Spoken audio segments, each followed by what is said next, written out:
Okay.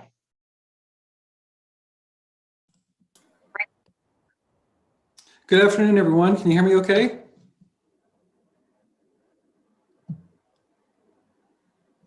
Looks like yes. I'm assuming that means yes. Welcome back. Thanks, everyone, for being with us as we continue this important P20 initiative. Today, our agenda is on the screen, and our objectives are that we will provide and discuss preliminary findings from the different stakeholder engagement work groups. We'll review emerging work group recommendations, and we'll provide recommendations on guidance to future work group actions. Before we begin, we'd like to briefly share the current work from our agencies that align with the work of the Continuum. I'll start with the Kentucky Department of Education. We have an ongoing focus around equity that extends back to a resolution that the Kentucky Board of Education passed last summer. When we talk about equity at the Kentucky Department of Education, what we mean by that is our intentional efforts to recognize that our students come from us with different and varied backgrounds and needs, and that we need to proactively allocate resources and supports to our schools and our students to align with their needs to ensure that all of our kids have a shot at a successful future. So that's what we mean by equity. We also are working on efforts to diversify the educator workforce. We think that it's really important that all of our students have role models in their schools and their communities that come from backgrounds that are similar to them, that our students can see people from all walks of life and backgrounds and perspectives that are important members of their community, that are successful professionals, and diversifying the educator workforce is one way that we can do that. We are also supporting efforts with our school districts to make sure that all of our students can see students like them from backgrounds like theirs in the curriculum, so that we have role models again that show up in our history lessons and in things that students read that tell the full story of American history, and also where our students can see themselves, see people like them in things that they read and work on in school.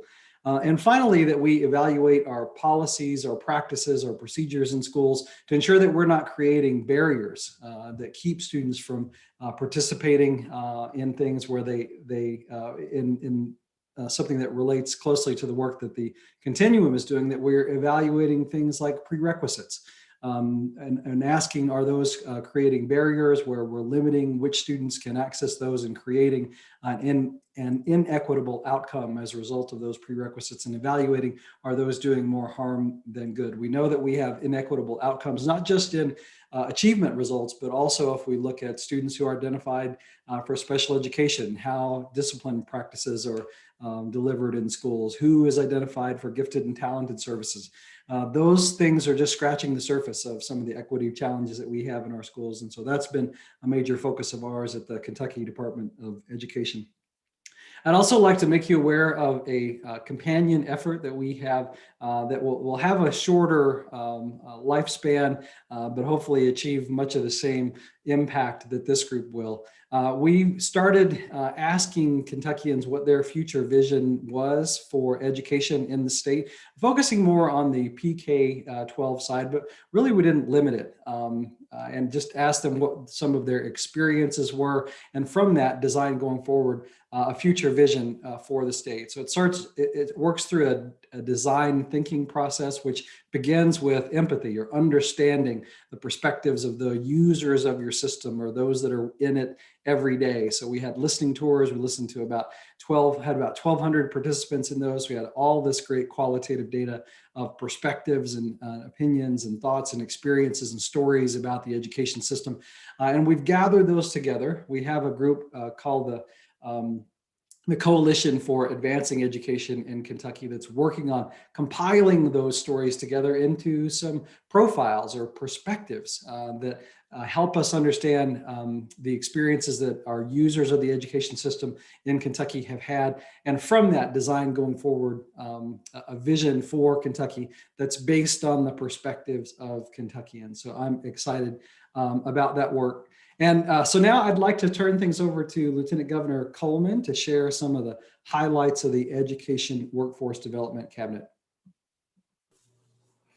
Thank you so much, Dr. Glass. And just let me say that, any opportunity that we have to partner on these issues, we are finding our common ground and how we can work together, because it's so important for every child in Kentucky. And that goes for the commissioner and myself and President Thompson as well. It's something that we're very focused on, very committed to, and very invested in, both personally and professionally, to make sure that all kids have every opportunity that we can possibly give them. So thank you, Commissioner Glass, for your leadership on those topics.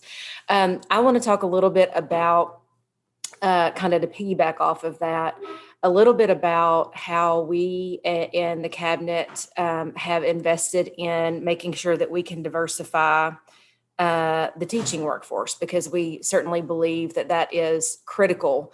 I can give you all kinds of numbers and statistics, but at the end of the day, the most important thing we can do is make sure every child in Kentucky sees themselves as in the first leaders that they see outside of their homes. And so often that's their teachers. And so that's a powerful, powerful thing for us to be able to provide. And knowing that when we do it, test scores go up, college going rates go up, academic success and outcomes increase. And so it really is a lifelong investment that we can make. So the cabinet, to kind of kick this off and get the Kentucky Academy for Equity in Teaching back up and running again, we invested $1 million in this program to recruit and retain more teachers and who are people of color throughout Kentucky. And so this is, something that we again will work towards in the name of equity and opportunity that we can create, beginning in the most formative years of our kids' lives, certainly, and being able to see those leaders in their classrooms. The second update I wanted to talk about is the Gear 2 funding.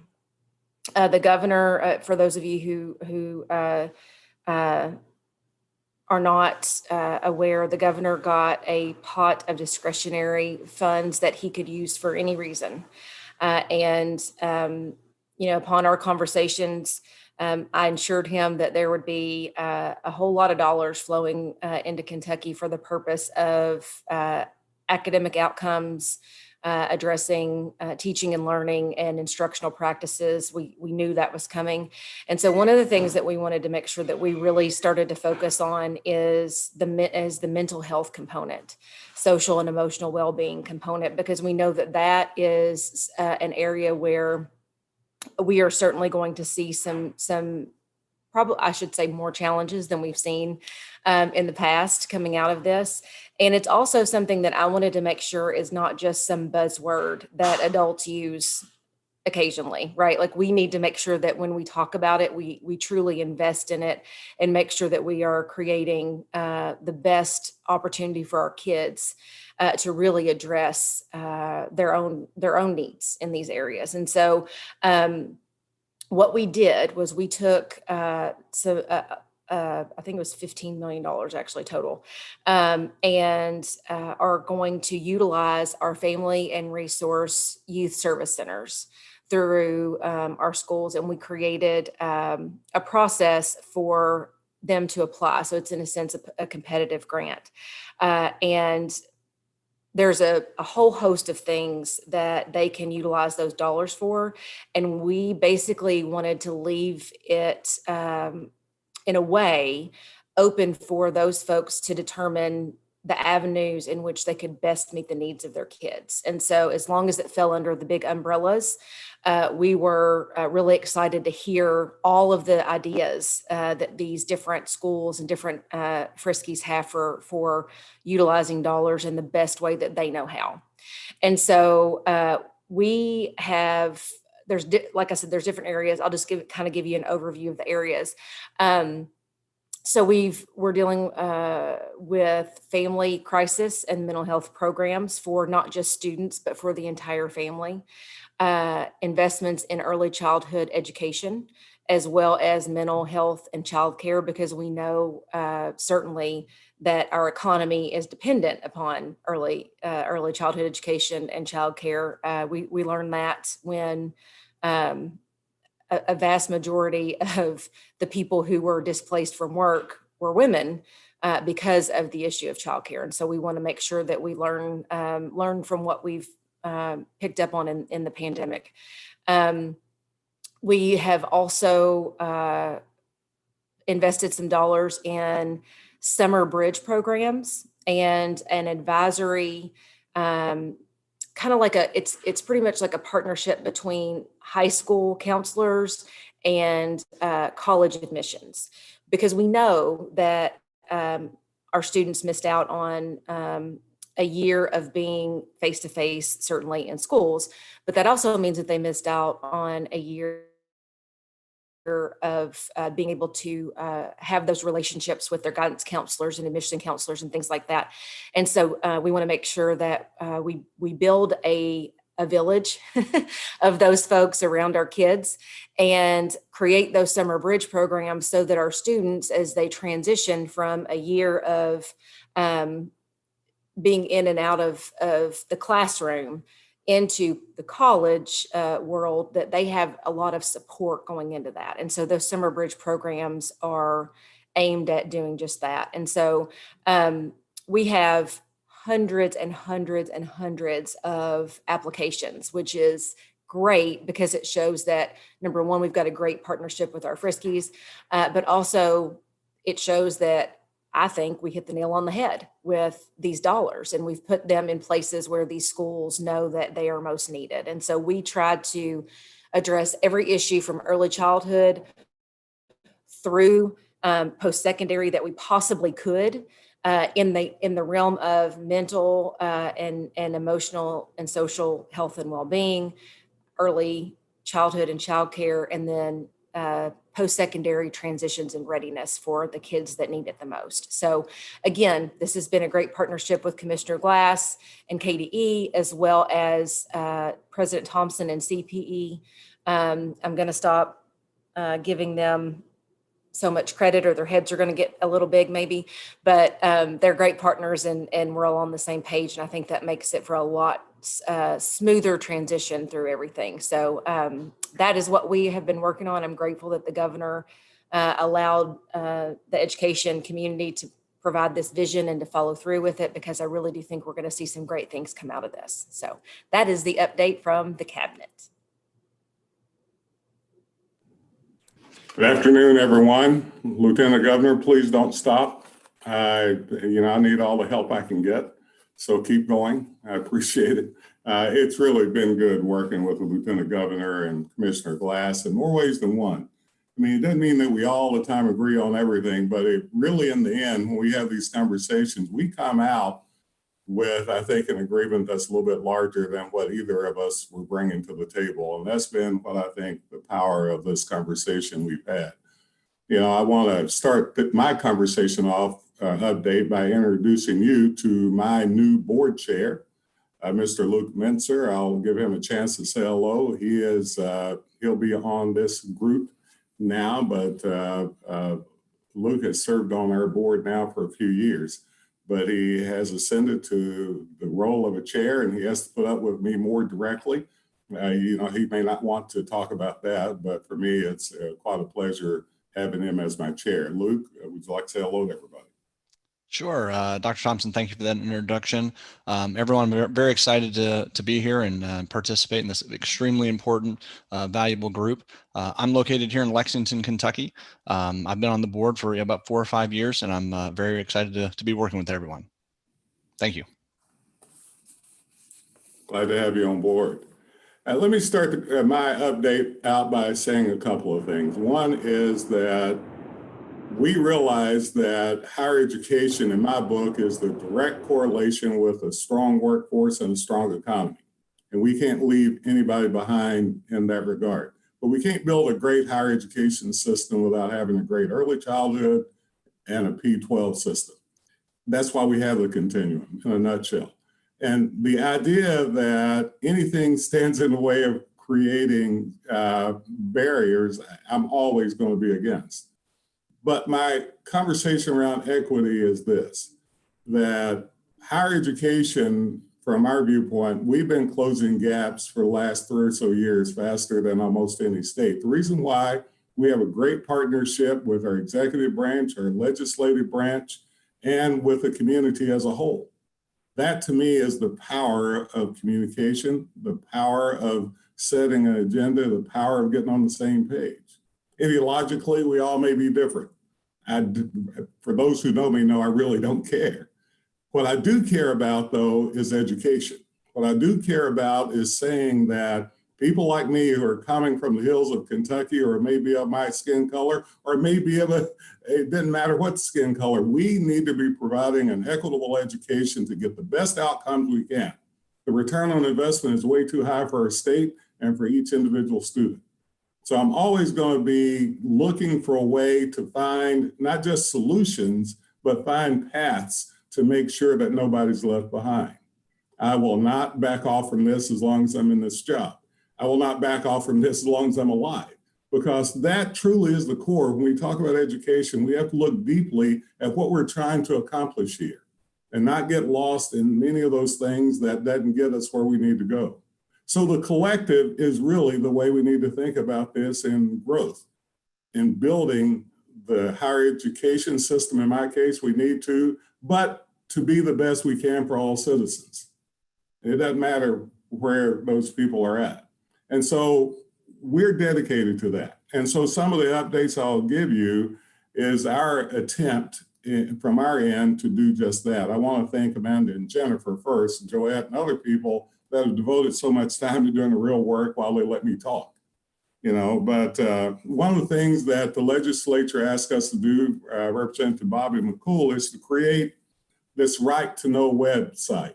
So what we did, we took this with our partner KY Stats and created something that every student, and I hope they figure out a way of getting this, can look at the major they want, the school they may want to go to find out how much money they can make in that major, how many jobs are open in that major, how much debt is normally occurred at that institution in that major, all kinds of different information that they can use at the drop of their finger.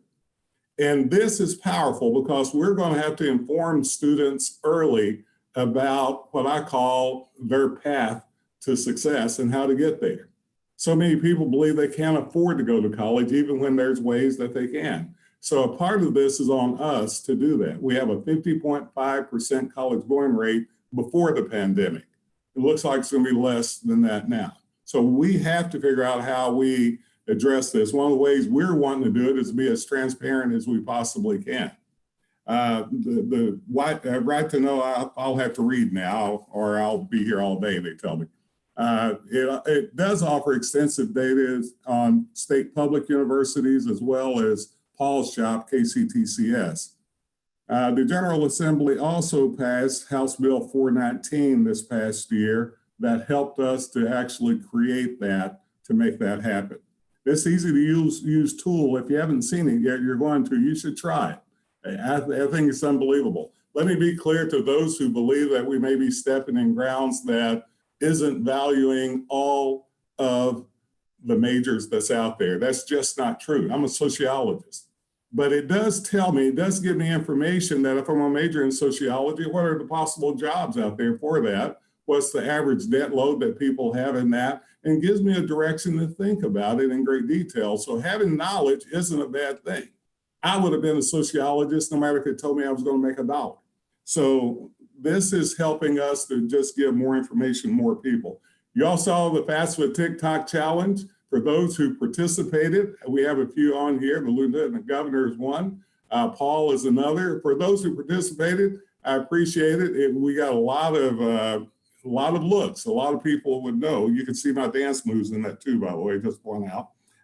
But it really helped us, along with Gear Up, Kia, and a lot of other organizations, KDE and others, as partners, to really get the message out, because we were down close to 30% from our average in FAFSA fill out. We're down about 11% now from that average, and that's still, it's still too low. So, and we know the direct correlation between filling out a FAFSA and going to college, and obviously being successful in college.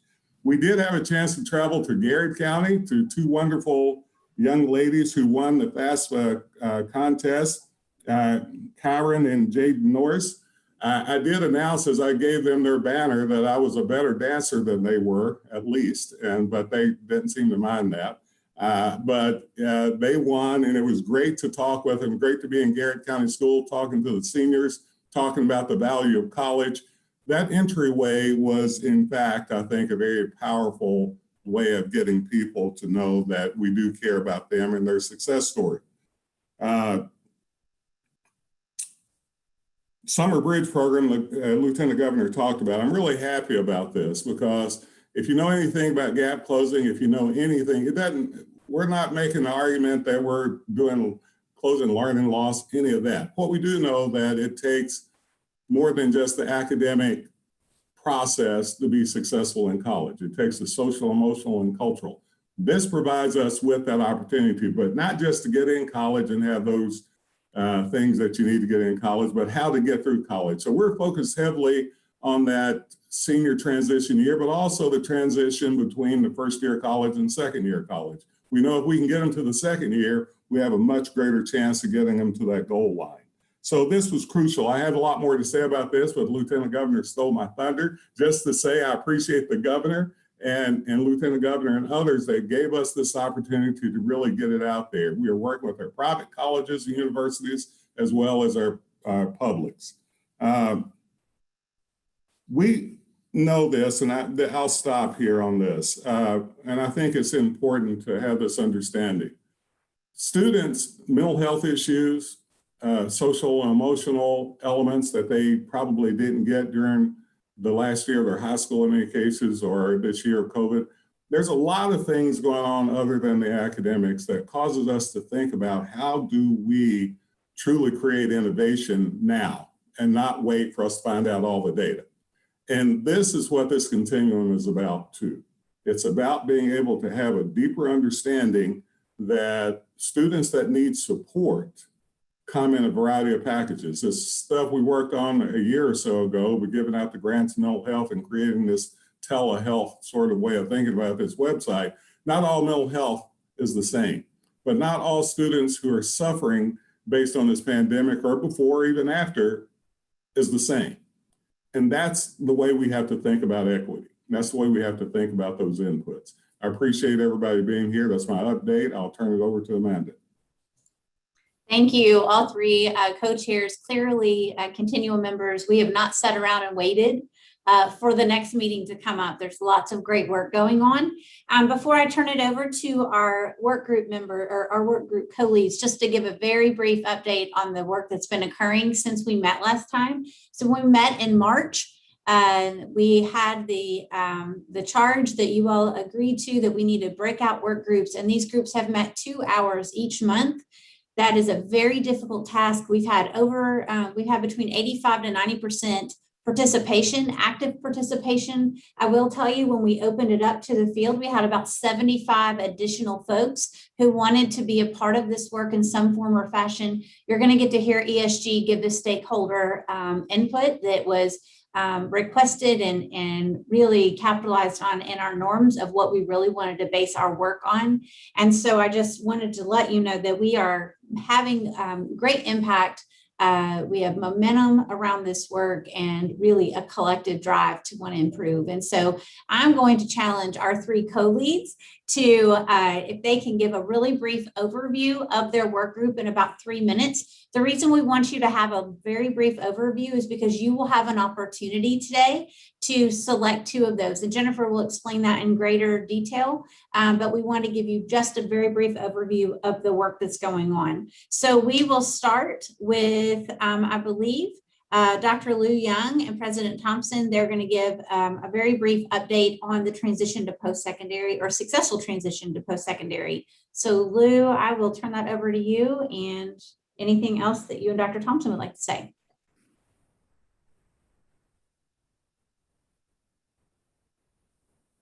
Is Lou here? She is. She's on the phone. I don't know if she is able to hear us. Why don't we jump to that early Well, post-secondary? Or unless, Aaron, do you want to just give a real brief update? Oh, there's, I can get, there, Hold go on ahead, now. Lou. oh, there she is. Oh. Okay, good. I'm so sorry. This technology is really hard. I apologize, everyone. I am on the road, but happy to be here today and loved hearing Aaron's introductory remarks. So as we began our work in April as a successful transition to post-secondary work group, we focused on reflecting and refining the work group goals and deliverables that were presented to this whole group at our March meeting. We looked at national trends. Many thanks to the ESG folks who supported us in all of the data collection and the trend work that we did. And we discussed priority focus areas in light of next steps. So overall, we began to organize our efforts in the research into 3 categories. Really appreciated Ryan's help on this. We looked at prepare, apply, and enroll to include retention and sustaining enrollment in school, in post-secondary. And then in May, our focus shifted from national data trends to state level trends, and we focused our efforts on exploring the category of prepare first. This month we conducted a deep dive into the preliminary stakeholder findings that resulted from the focus groups and interviews conducted across the state. We look forward to sharing the results of those findings with you in more detail during our breakout session later in today's meeting. And Aaron, I'll let you add anything that you may want to that I may have missed, and then otherwise we'll turn it over to Paul and Jason. You did a great job, Lou. I have nothing else to add. Thank you so much. Aaron Thompson is speechless. Thank you, Lou. With And we'll turn it over to Paul and Jason. yeah, for the early post-secondary opportunities work group, we began back in April. We focused on reflecting and refining the work group goals and deliverables. ESG shared a presentation on unlocking potential frameworks, national trends, and started to lift up key challenges organized around the 3 categories that we've identified, which are access, alignment, and attainment. We'll be able to do a deeper dive in that later when we do our breakout groups. In May, our focus shifted from national data trends to state data trends, and we recentered our objectives and focus areas, shared and discussed the structure and process for the first work group deliverable, co-created an aspirational vision, and continued to build out our list of challenges, and then started to build a list of potential strategies. Earlier this month, we heard the initial findings from the stakeholder engagement. I was shocked at how many people they were able to engage in such a short amount of time. Shocked and pleased, I'll put it that way. We finalized our first work group deliverable, and we lifted up key questions or considerations for other work groups. Jason, do you have anything to add to that?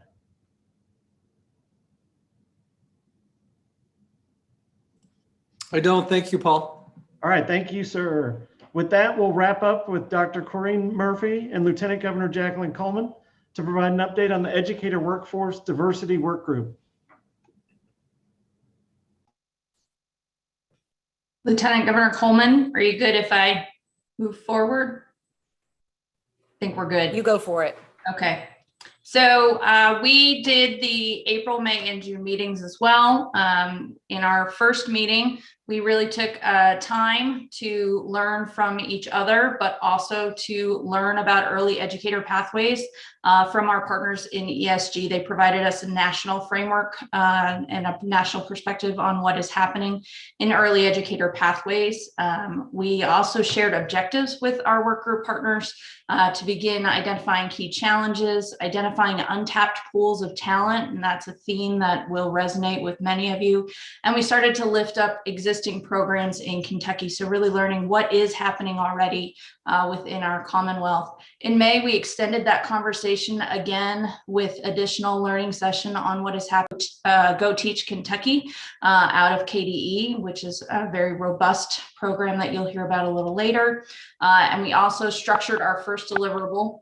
We co-created an aspirational vision, which was a very enjoyable experience, and heard a lot from each other about that. We built out a list of challenges, and we also continued to build upon our list of potential strategies. And this month, we rounded out our learning sessions with some highlights from the University of Louisville on the teacher residency program that they're offering in partnership with JCPS. I want to thank Dr. Amy Lingo for providing that information. We also heard initial findings from our stakeholder engagement groups, and you'll hear later about how robust those groups really were and representative of our various constituents. And then we finalized our first work group deliverable, lifting up some key questions and considerations for you all today.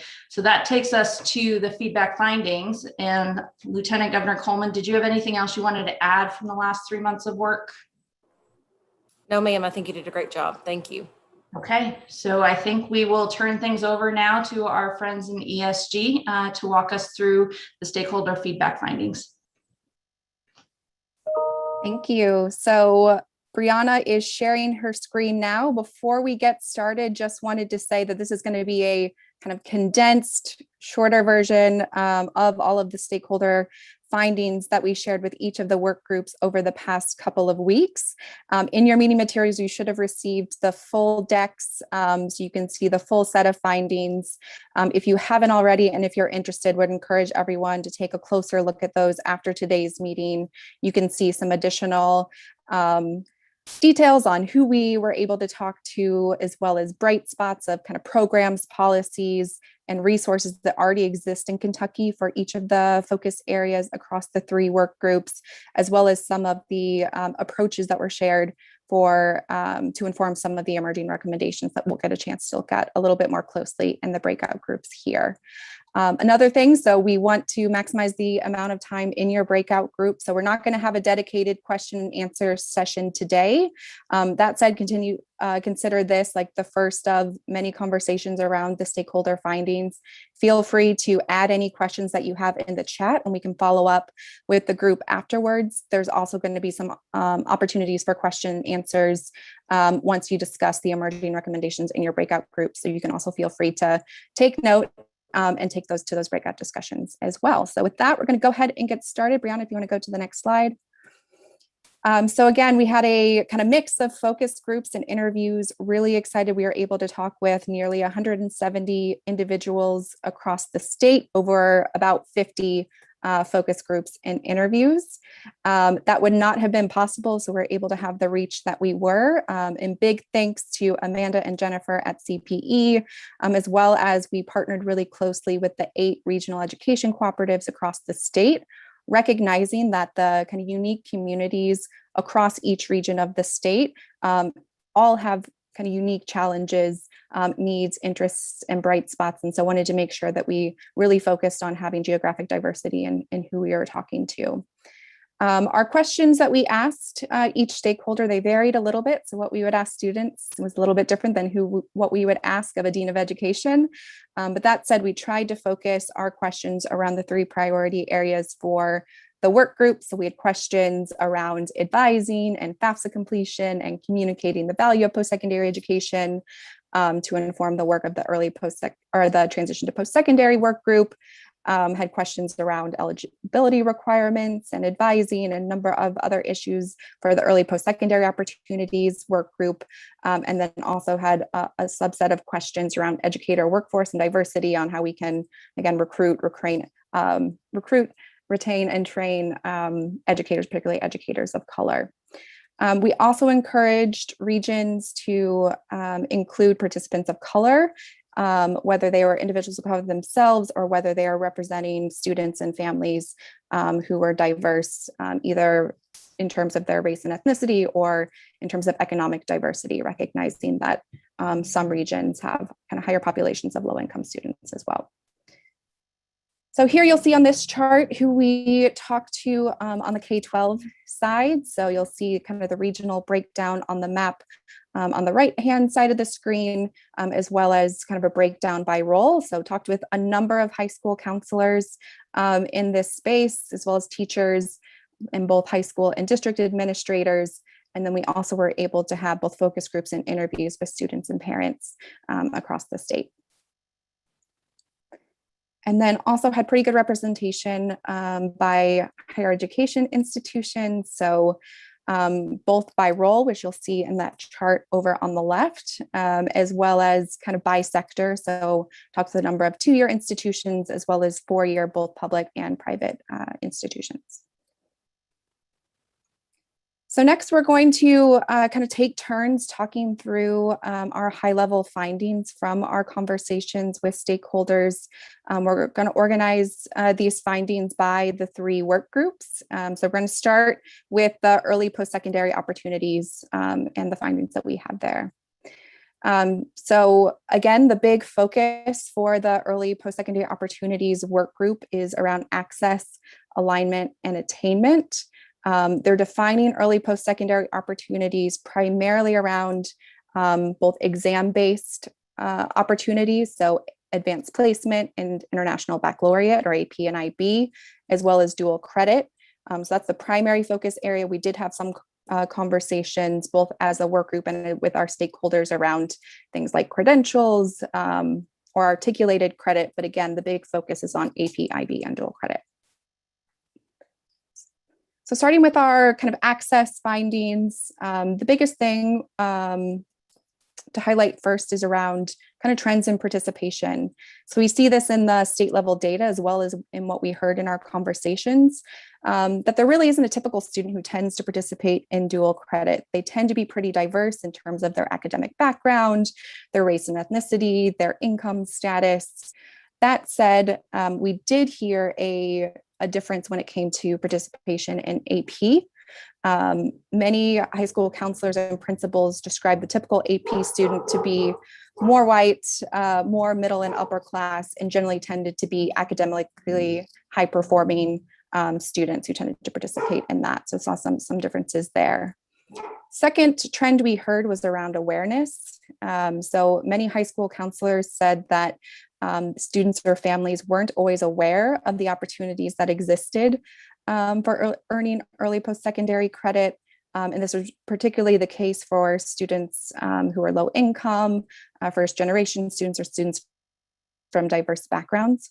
And not only were they not always aware of the opportunity to take a course, but also of all of the really fantastic supports that the state provides to be able to afford those opportunities. So many low-income students were not aware of the state dual credit scholarship or the exam fee waivers that the state offers, for example, for AP. Next is around course offerings. Again, we saw this in the data, but really significant variability across schools in both the number and type of EPO courses they can offer. I think we saw in the state data that some schools were offering 3 different early post-secondary opportunity courses on their campus compared to others were offering upwards of 30 or 40. And so I think making sure that students really have access to a range of course offerings was a key finding that we had. Next trend around access was for teacher capacity. This was particularly the case among smaller schools and districts. Having the appropriate number of teachers who were credentialed and qualified to be able to teach both dual credit and AP was a big challenge for principals when they're trying to schedule courses. We also heard this concern from higher education staff. Next is around advising. We heard time and again that counselors really are the primary way that students and families are hearing about these opportunities. We heard about a lot of kind of effective practices that counselors are doing, from leveraging the individualized learning plans to be able to advise students, holding dual credit or early post-secondary nights for students and families on their campus starting in 8th and 9th grade. And so I think by and large, we heard that for advising, really trying to expose students early is really key to making sure that students have access to these opportunities. And then the last trend for access is around funding. By and large, what we heard as far as the biggest benefit of participating in primarily dual credit, but also AP, was the potential cost savings towards a college degree. State scholarships were viewed as incredibly beneficial. We heard a lot of support for them, but that said, funding still was an inequitable barrier. So we heard from some districts that if students wanted to take more than the 2 courses that were covered by the state scholarship, that districts would pay for those for students, while other districts did not have that kind of financial capacity to be able to do so, and students were kind of left on their own to be able to fund additional courses. So the next set of takeaways are around the alignment theme. So trying to create stronger alignment between K-12 and higher education around these 3 different areas. First, in terms of policies. So a lot of variability across schools and institutions for the requirements for students to be eligible to participate in early post-secondary opportunities. We heard a big push, particularly among high school principals, to have more open enrollment policies. So we're moving a lot of those eligibility requirements and really advising students to be able to participate regardless of their academic background. But many still set limits by GPA or test scores. Others offer kind of counselor or teacher recommendations. And we heard by and large that these differences in policies are really hard for students and families to keep track of and to be able to navigate. But they're also a challenge for schools and institutions to be able to keep track of. So even beyond eligibility, we heard from higher education staff that it was hard to understand if they had multiple high school partners, which would allow their students to come to campus to be able to take courses, what their specific eligibility requirements were. And so having some kind of a lot more aligned system would be helpful there. Second is around partnerships. So we heard particularly from principals that strong partnerships have been absolutely essential for building strong, particularly dual credit programs. And they characterized those strong partnerships around having really clear, consistent, ongoing communication between the high school and institution. So being able to understand student progress, changes in policies, also bringing together not only kind of dual enrollment coordinators on the higher education side and having strong partnerships with high school counselors, but also building relationships between high school instructors and college faculty around professional development, course design, and implementation as well. So partnerships are key. And then last is pathways. This really was a bright spot that we heard time and again that early college as well as career pathway programs were really, really valuable for providing early exposure and an entry point for students into these EPO courses. And then lastly, for attainment, first trend we heard was around preparation. Many counselors identified academic preparation as being a really key challenge for students to be successful in completing their dual credit and AP courses and then obtaining credit for them. But they talked about this not only in terms of kind of content knowledge or traditional academic preparation, but also knowing the maturity that comes with taking a more rigorous college level course and helping students have the right study skills and time management skills that they need to succeed. And then second was around credit transfer. We primarily heard this for AP courses. It was less of an issue that we heard around dual credit, but many students and families were concerned about kind of resting their opportunity to earn course credit around a single exam. They were concerned about the passing rates for exams, and they were really unsure on if the credits would be accepted by institutions. So ultimately, they see AP as being a little bit riskier, particularly if a student wants to go to college in state, where it's very clear how their credits will transfer because of a lot of strong work that's been done on the policy side across Kentucky around dual credit transfer. And so dual credit generally seen as a sure bet. And I think that's why we are hearing kind of across the board some stronger perceptions around dual credit compared to other early post-secondary opportunities. That said, as you'll see on the quote on the left-hand side from the counselor, we did time and again hear a call for greater transparency and having a single place to access what those transfer policies are, particularly for counselors. And so we've had some conversations, which we can talk about in our breakout discussions around what a kind of single database or online tool might look like, just to create some more kind of transparency around what those transfer policies are. So that is a quick summary of what we heard around early post-secondary opportunities. I'm going to turn it to Brianna to share some findings for the next phase of work. Hi, everyone. I'm excited to be here and share with you some of the stakeholder findings we had in relation to the successful transition to post-secondary. So here we have the key themes that we heard emerge over and over again throughout our conversations. We heard a lot of concerns about capacity, college and career exposure, communication, financial aid, and then underlying everything were concerns about diversity and equity and access to opportunities for various student groups. So I'll walk you through each of these in a little bit more detail. So the first was around capacity. I would say the main thing that came up under capacity is that counselors have a lot on their plates and often are having to prioritize students' academic needs, their social, emotional, mental health needs over post-secondary planning. So as much as counselors would like to be able to support students in creating a post-secondary plan and figuring out the transition to post-secondary, they just don't have enough time often to support students with post-secondary. There's also a call to try to lift up all school staff to better support post-secondary preparation in order to increase counselor capacity. So how can we engage teachers and coaches and other people on campus that have relationships with students to support them in the post-secondary transition? Next was training. Many counselors did not receive college and career preparation training in their counselor preparation program, especially if it had been a while since they completed their program.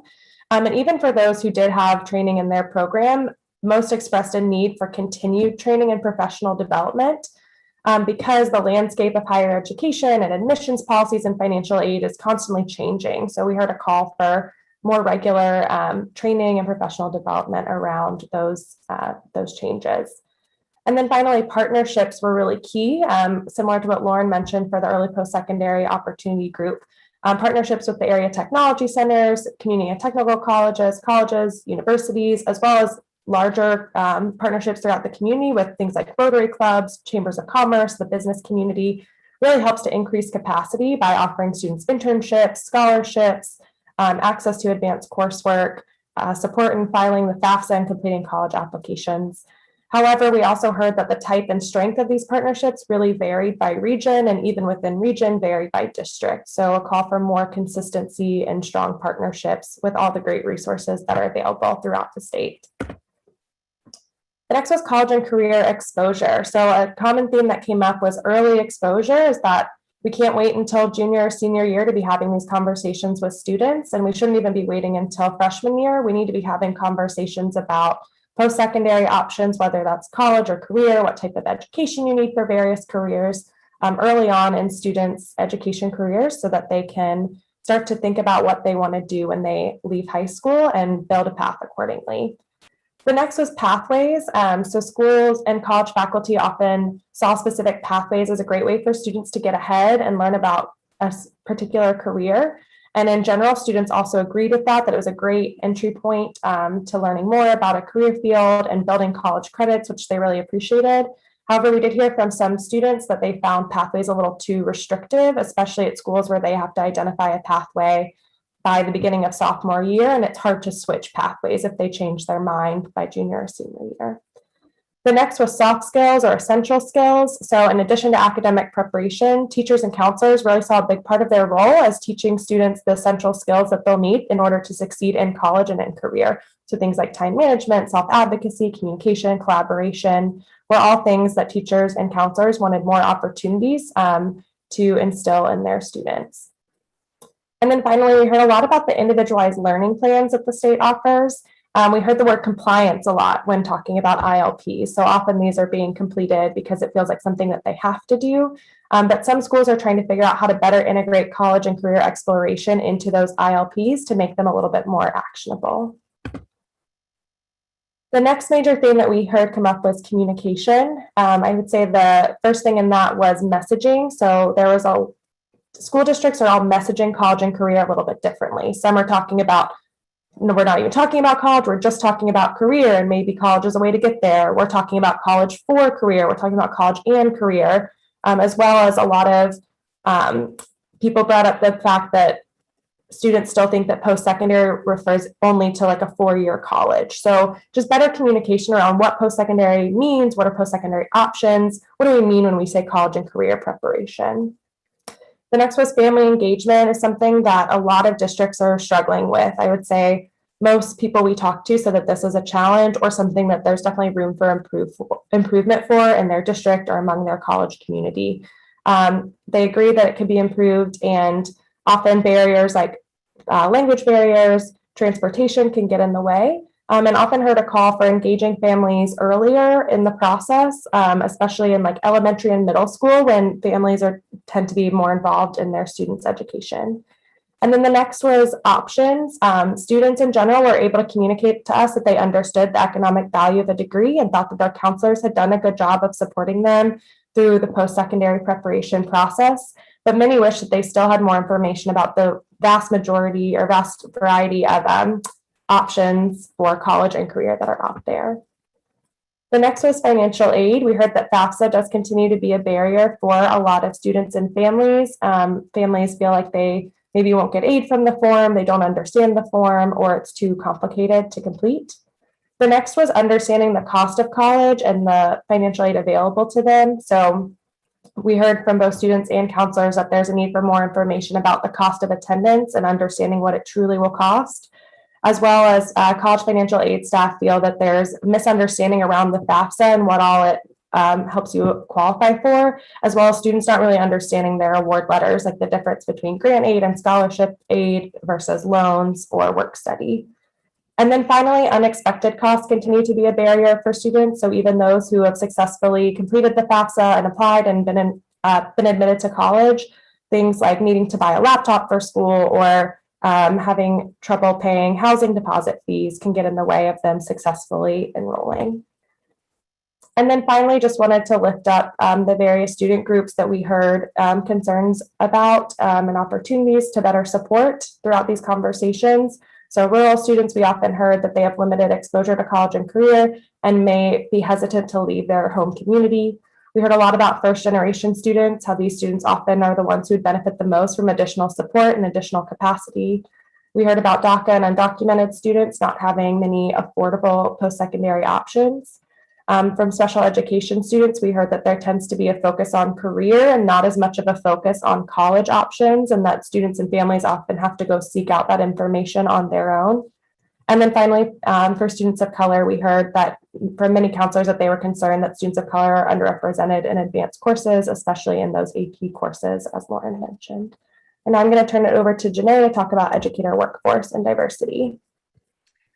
Good afternoon. I am going to present some of the stakeholder findings related to building a robust teacher workforce, as well as diversifying the educator population.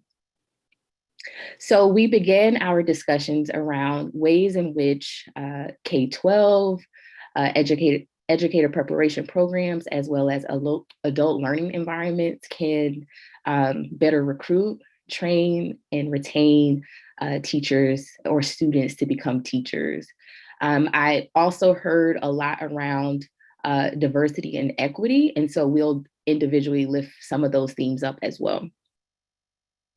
So first and foremost, what we consistently heard was that students do not want to become teachers. And so there was a clear call to change the narrative about the teaching profession, focusing on what's good and what's valuable and how rewarding the field is. And so we heard a lot about social media campaigns and various opportunities to change the narrative around teaching in local communities so that we can really encourage students and working adults to pursue teaching as a viable career option.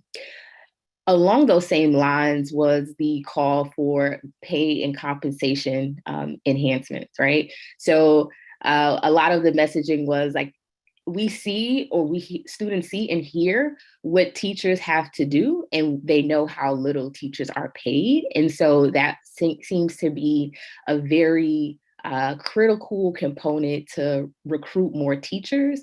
But we also heard this, and we'll talk about this a little later, around retaining teachers. So if they have other viable options, they're more likely to leave the teaching profession due to a lack of pay and advancement. Another component of recruitment was early exposure, getting students exposed to the teaching field early on. So you heard us talk about how we had speakers present on their Grow Your Own programs. And so that came up constantly. How do we provide opportunities for students and adults to see what it's like to be a teacher? Next slide.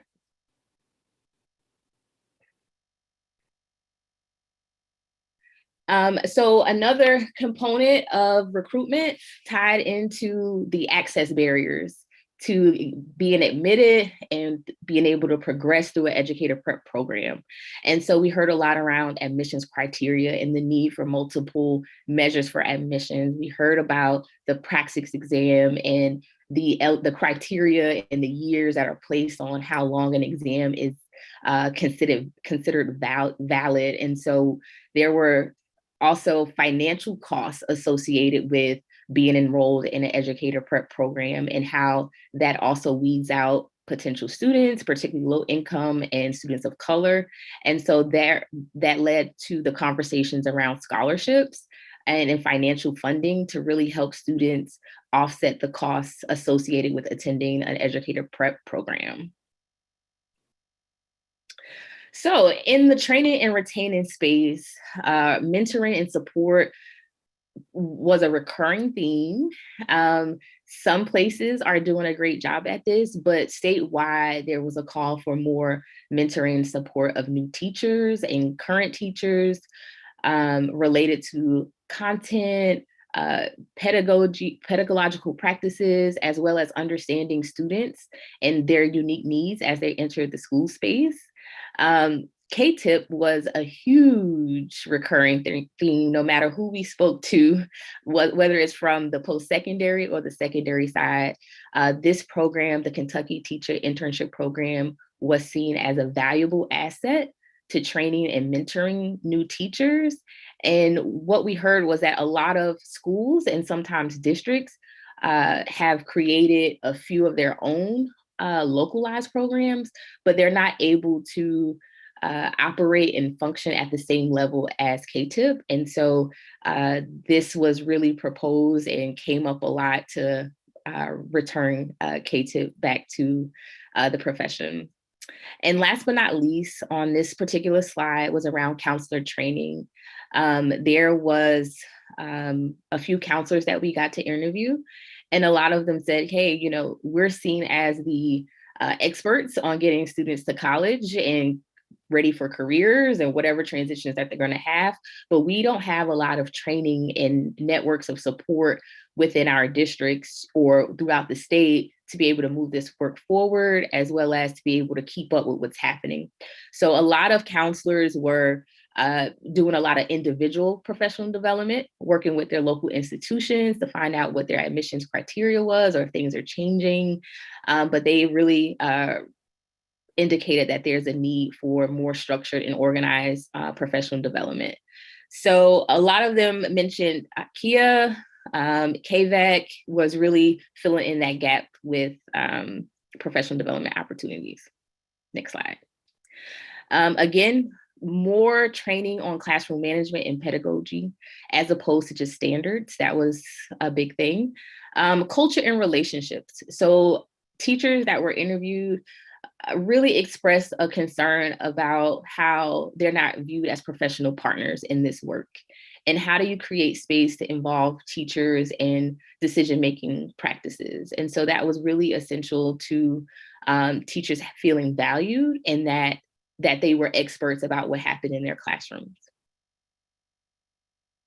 So around diversity and equity, we had a few chances and opportunities to speak with teachers of color, administrators of color, as well as there were some white participants who also expressed a lot of these concerns. And what was very prominent right out the gate was that there's a lack of representation. And obviously you want to have your teachers and your administrators kind of reflect your community. And so that's a challenge for many of our rural communities who participated in the study. But what they mentioned was that diversity and representation was still important to them, and that they still want to find ways to bring in diverse teachers and counselors. There was another major component around hiring. So the expression was that, there are qualified teachers of color in Kentucky, but they're not being hired. And so there's a lot of racial bias practices in hiring teachers of color, not just on the hiring end, but also on like hiring committees and how people of color are engaged in those spaces. And so I want to share this quick quote with you to kind of provide some context there. It says, "I was invited to be on a hiring committee, and I can tell it was an afterthought because they already knew who they wanted to move forward. The candidates knew the committee. I was just there to check a box." Right. And so it's really important to be intentional, is what we heard, around hiring and involving people of color in hiring practices. And last but not least, many of the teachers that we spoke to who were teachers of color indicated that they were still only teachers because of networks and social supports from teachers and administrators of color who have been really supportive to them. They noted that they typically are only being hired in districts where there are administrators and leaders of color who can have some input there. And so there was a call to really increase support amongst their peers, as well as in administrators and leaders in hiring authority. And that's all I have. Thank you. Perfect. Thank you, Lauren. Thank you, Brianna, and thank you, Janae, for that overview. That was a lot, but we're going to continue to get a lot more. And at this time, we're going to really engage with the work in more depth. So with the help of our work group co-leads and our friends at ESG, this is when we're going to break off into our breakout groups and really kind of explore the emerging recommendations associated with what was coming out of the work groups. So as many of you are already members of a work group, we're going to maximize our time together by having roughly 2 20-minute sessions, but with the option of the 3 breakout room topics. So in other words, you have the ability to self-select the 2 sessions you want to attend. So breakout room 1 is going to focus on early post-secondary opportunities. Breakout room 2 will focus on the successful transition to post-secondary. And breakout room 3 will focus on educator workforce and diversity. But for those of you who don't serve on a work group and want to hear more about the other room, you're not able to attend, don't worry, have no fear. We're all going to hear high-level updates from the room facilitators based on the session conversations when we come back to the main room. So with that, does anyone have any questions before Joette opens up to the 3 breakout rooms? Jennifer, I think you said them, maybe flip them what they were on the screen. I think you said. Oh, did I? Okay. Well, Joette will show us. So it'll show up on when the breakout rooms appear, it'll show the actual title of the breakout room. So you'll be able to select them that way as well. I think. Joette, double check me. That's correct. Yep. See, perfect. she's always right there behind me. That's why we have Joette. She keeps us on track. Okay, so we've got the choice of the 3 breakout rooms, and she'll send reminders when it's time to change. We are going to kind of close down everything at 2:40. So she'll send a message roughly about 2:20 and ask us to move over. But again, those will all be broadcast, and then we'll come back to the full group at 2:40. Okay, with that, Joette, do you want to open it up for us, and we'll select our rooms. Let's see.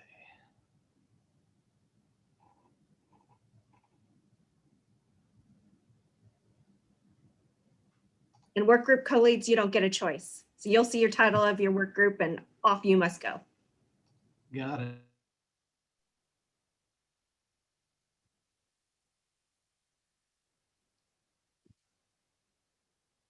If you look down at the bottom of your screen, there's a button that says breakout rooms, and you'll hit join next to the title that you'd like to join. So early post-secondary opportunities, transition to post-secondary, and educator workforce and diversity.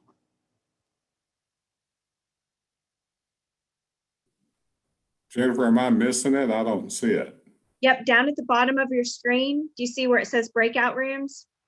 Nope. That's where it is on mine.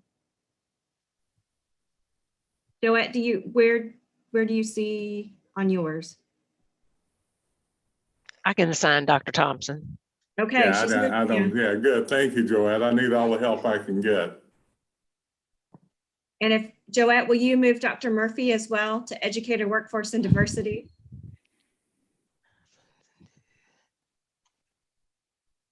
And Joette, this is Lou. Can you move me too on the phone? Move Lou. I'm helping out, don't worry. Okay. All right. Eddie and Jim, I see Eddie. Eddie's still on. Eddie, would you like us to move you? No, he's moved. Okay, perfect. And I think I need to go. Where am I going? All right, and then Joette's going to display the slide and we'll just mute out. Okay, sounds great. Moving to. Bye. Bye.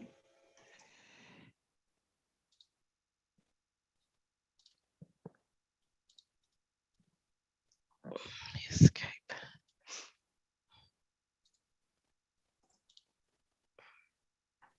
How do you got the screen? Or do you want me to share it? I'm getting it up. Yeah. Okay. It's just.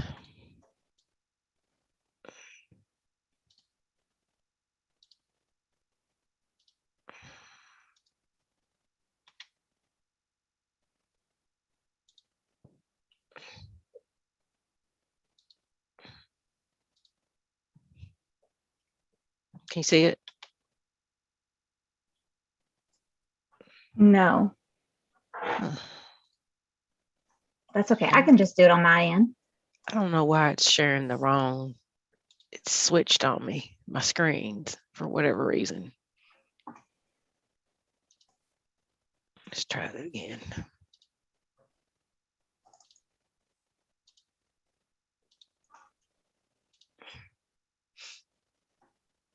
There we go.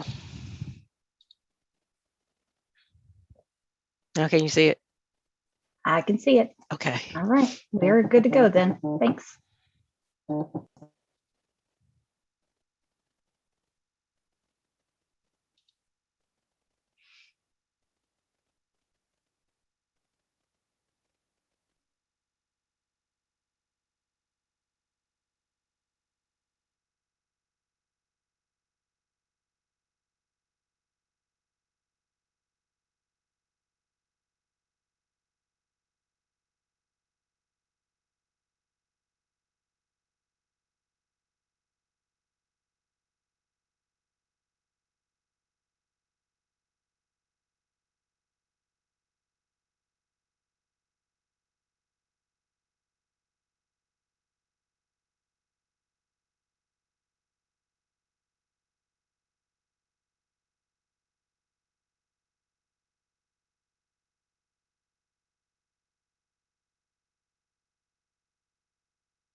Okay, I can get my mute off. Here we go. Welcome back, everyone. Thank you for engaging with your facilitators and group members. I hope, I know that my group certainly did, but I hope that everyone else had super productive discussions. So at this time, we're really going to share out some of the highlights of those conversations, beginning with educator workforce and diversity. So Dr. Murphy, we're going to ask you, and then obviously the other facilitators as we move forward, and other groups, to provide a high-level summary of kind of the recommendations that you discussed and determined to be priorities. Sure, absolutely. And so I'm doing this off the fly, so I can't find the parking lot document. I have too many windows open, it seems. But so we had two really engaged groups of conversation. The first focused a lot on what does it take to actually recruit, and what are the ways in which we can partner across different entities within the state to really do a recruiting campaign, but also the value of education as a profession. And does education have to mean teaching? And can we expand education to be a lifelong profession that includes all of the different opportunities that are within our educator workforces, and make sure that education itself is actually seen by our young citizens as an opportunity that is lifelong. And so parallel to that, though, is the access component to education, and the idea that we do have scholarship options that offset the cost, and that debt load does not necessarily have to be an integral part of being an educator. So making sure that we're offsetting the idea that education is a poorly paid profession, and therefore people should not consider going into it if they want long-term stability in their life. And then we shifted a little bit to the idea of what does it take to enhance school culture in a way that supports retention. And we focused in this second group a lot on the idea of who is part of the conversations, how do we make sure that teachers have a voice, how do we provide an environment and further measure an environment where we're providing teachers a voice so that they can enhance their own workspace. And through that type of cultural engagement, we would actually be enhancing their likelihood to retain. And then finally, we asked the question around how do current school counselors play a role? And what are the ways in which we can enhance their roles when it comes to recruiting and retaining into that educator workforce? And so what do our current school counseling education programs look like, but also what do the roles look like in the field? Did I capture everything, Jennifer? You did. That was excellent. And I'm going to drop a link just so everyone has it, just in case, to the parking lot document as we transition between each of the groups sharing out, and certainly as they're sharing, please feel free, review the document. What we would really like to hear from you is if you have a top priority that comes to mind that relates to each of these groups as they share, or even after, again, during the transition, please add that in the chat. We're going to capture that chat along with that parking lot document, and make sure that the work groups have all that information, as that'll really kind of hone in their future efforts. That being said, please, again, you've got a copy of the document, continue to add your thoughts in the chat, top priorities or otherwise. And in the meantime, let's go ahead and transition over to the successful transition to post-secondary group. Absolutely. I can share out with you all what we discussed in our group. So thank you to everyone who joined our breakout rooms. Initially, we talked a lot about increasing counselor capacity. The group itself had come up with a variety of ideas of how do we engage near-peer mentors, college students, to better support students and increase capacity for our counselors.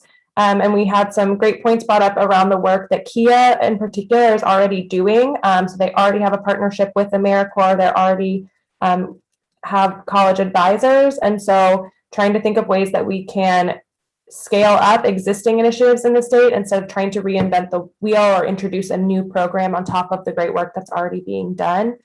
Also more information around training current counselors, Again, Kia is doing a lot of great work there. So how do we make sure that all counselors know that these annual trainings are available to them and increase participation in those trainings and professional development sessions? We also talked a lot about family engagement, and that is something that this work group can move forward with and continue to come up with better strategies specifically for how we can support schools and building strong partnerships with families early on in their child's education journey.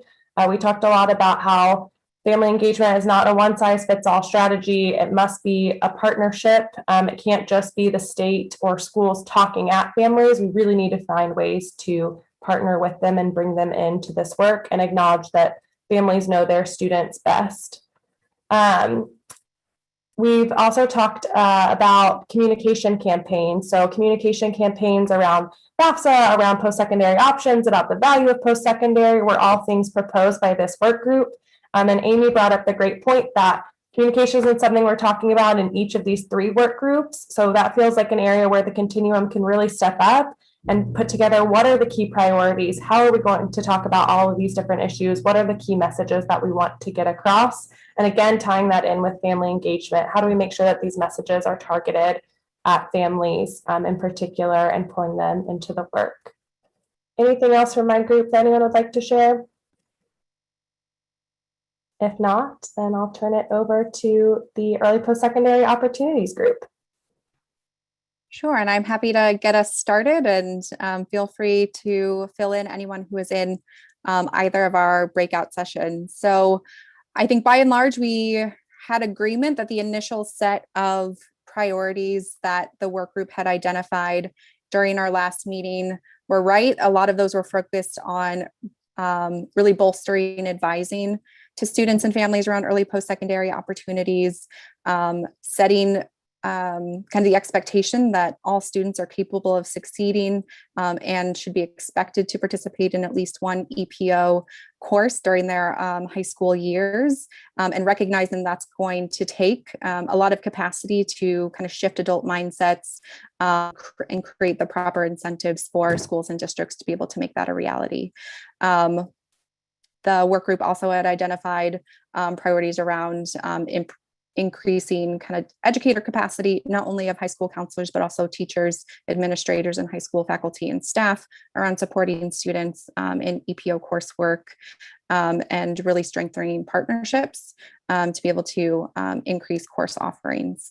So with that said, I think during our first breakout group, a couple other things that weren't originally prioritized that we would like to add to the list. First is really understanding where our gaps are. We've done some initial kind of review of data in our work group, but recognize Kentucky actually has a wealth of data that is at our fingertips. So really starting with really analyzing that data to understand where the gaps are. And then as we build out our emerging set of recommendations, thinking about how we can target some of our efforts to pilot and learn from and scale some initiatives in those schools that are seeing particular gaps to really have a high impact, as well as thinking about how the Continuum might launch a campaign where we have some common language around EPO courses and really kind of post-secondary transitions and success more broadly, and really coming as a united front.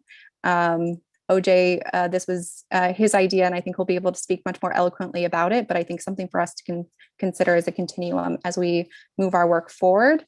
And in the second breakout group, we really talked about kind of addressing the gaps in teacher capacity, particularly in small and rural schools.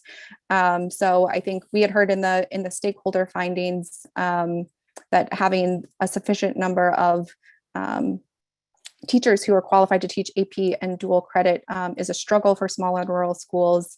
And we also noted it's also hard for schools to be able to fit dual credit courses and provide a lot of offerings into student schedules, which are already kind of filled to the brim with other requirements that they need for graduation. So I think we had primarily talked in full group about how to strengthen partnerships between high schools and districts and higher education institutions. We had some great conversations around also thinking about how you can strengthen partnerships between schools and districts within a region. So thinking about how different high schools can share credentialed instructors to be able to work across campuses, to create kind of regional hubs, just like we have for CTE courses, but around kind of dual credit opportunities, providing students options to be able to take advanced courses at kind of their neighboring schools and kind of creating agreements for them to be able to do that.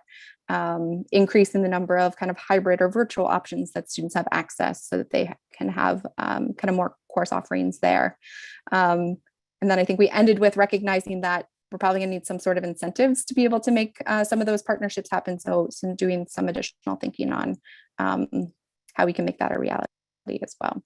And then one last thing, just wanted to share, this is a consideration that OJ shared in full group in the chat, but think it's really important kind of across all three work groups. Is a big next phase of the work for each of the work groups is once we are kind of prioritizing the set of recommendations, doing some additional learning on each, but really starting to think about like, who is going to do each of these things that we're recommending, who's going to hold them accountable, and like how much is this going to cost the state, and how can we fold those into some of our recommendations come this fall. So another thing to flag, as well as trying to think about how we're defining success for each of these potential solutions, and how we're going to evaluate that. So I think it's good things for each of the work groups to consider in their work moving forward. Absolutely. Thanks, Lauren. That's spot on. So you've got a copy of the parking lot document, which also contains the full set of recommendations and the stakeholder findings. So please, again, if you'd like to go back and review any of that, continue to add on to that. We will pull those documents along with the feedback that we captured in the chat and make sure that the work groups at their upcoming July meeting have access to all that. Again, that's really the product that's going to drive the future actions of these work groups. So we are super appreciative for your time and engagement today. And with that, Dr. Thompson, I'll turn it over to you. Yes, we're going to close out now, but I wanted to give Lieutenant Governor and Commissioner Glass a quick, if they wanted to say anything before I send us on our way this beautiful day. Commissioner, I saw you pop up there. Yeah, thanks, Dr. Thompson. I just wanted to express my appreciation for everybody taking the time to do this. I think we're really moving towards some tangible recommendations that we can think about how we translate into actions and policies, and it's coming together nicely and quickly. So thank you for all the work that we put in. I think it's going to really pay off. Lieutenant Governor, are you still with us? I think she had to log off. Okay, well then I'll jump on to what Jason was just saying, and I think it is important that we understand a couple of things. You all are providing valuable insight, and we plan on doing stuff with this. This is the great thing about this continuum. We're planning on looking at it truly in a way of not just capturing what we heard today. And that in my breakout group, there were some powerful recommendations. Some that would take a little time, some that may not. Some that will need some dollars, some may not. And that's the way we're going to do this as we bring this midterm together to kind of listen to all those things that we've heard from lots of people, as you see. ESG, thank you. I mean, we've heard from tons of people in places you need to hear from them. But we're not just looking at this truly as a way of saying that we're artificially having the conversation. We're looking at this to really improve. So we're going to be assessing these things that we even put in place to know that it's doing what we purport to be important to the process. The work groups will continue their monthly efforts based on your guidance, and we're hoping to have something ready by the time the legislature comes in. I so appreciate Representative Tipton staying with us through this process. He is engaged in this conversation at so many different levels. I appreciate the early childhood people all the way through post-secondary. He really speaking the language of saying, how do we fit this into a continuum? How not to look at this purely in a silo. And those folk who are representing parents, families, and other people saying, you know, we've got stuff to say about this. How do we engage you? As well as you're engaging us in a proactive way. So I appreciate all these things that we're getting to, and knowing that we're getting to it faster than I really thought we could. The commissioner and I and Lieutenant Governor was talking about this the other day. We really feel good about where we're going here. The next Continuum Education meeting will be September 23rd. I hope you all can continue. We will be engaging as we go along. And you know, I see Joette's put things up here. We're asking for certain commitments from you. You know, we're going to look at the notes and we'll give them back to you what we heard. We're going to formalize the midterm report, and we'll be ready then to talk about exactly the way they look in September.